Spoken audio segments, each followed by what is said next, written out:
जय जगन्नाथ। आज्ञा आजिकाली किछि लोक एइटा भाबुचंती कि भगवान खाली मोर मु जहाँ सह जेते अन्याय अविचार एवं अत्याचार कले मध्य भगवान सबुबले मो सह ठीक ही करिवे एवं भगवान सबुबले मोर साथ देवे।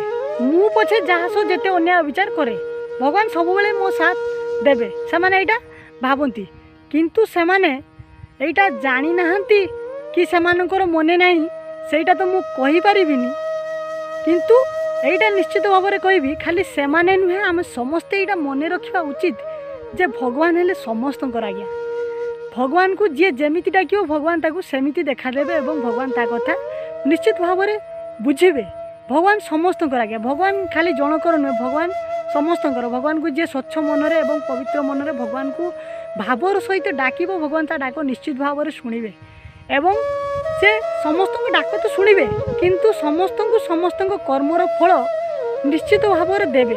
जी जमती कर्म कर से सेमती फल पाइब। आज्ञा जड़े पाप करिकी अन्याय अविचार करिकी जे कहब मते भल फल मिलिबो सेटा आज्ञा हबनी। जार जेमिति कर्मर सेमिति फल आज्ञा मिलिबो। जड़े भल काम करे से निश्चित भाव में भल काम करिवो, जते पूजा पाठ कले भी से भल फल ही पाइबो। किंतु जड़े पूजा पाठ धर्म न्याय करिकी जदि किसी अविचार क्या प्रति करिथिबो कि क्या प्रति किसी अपकर्म करिथिबो ताहले तार फल तो ताको भोगिया को ही पड़िबो। से जेते पूजा पाठ करथाओ किंतु कर्मर फल ताको निश्चित भाव में दिने मिलिबो। कर्म फल एटी समस्ते पाती।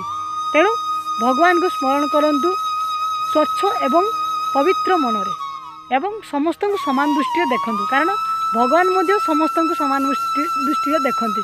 से समस्त समान। भल रुहतु, खुशी रुहतु। धन्यवाद। जय जगन्नाथ।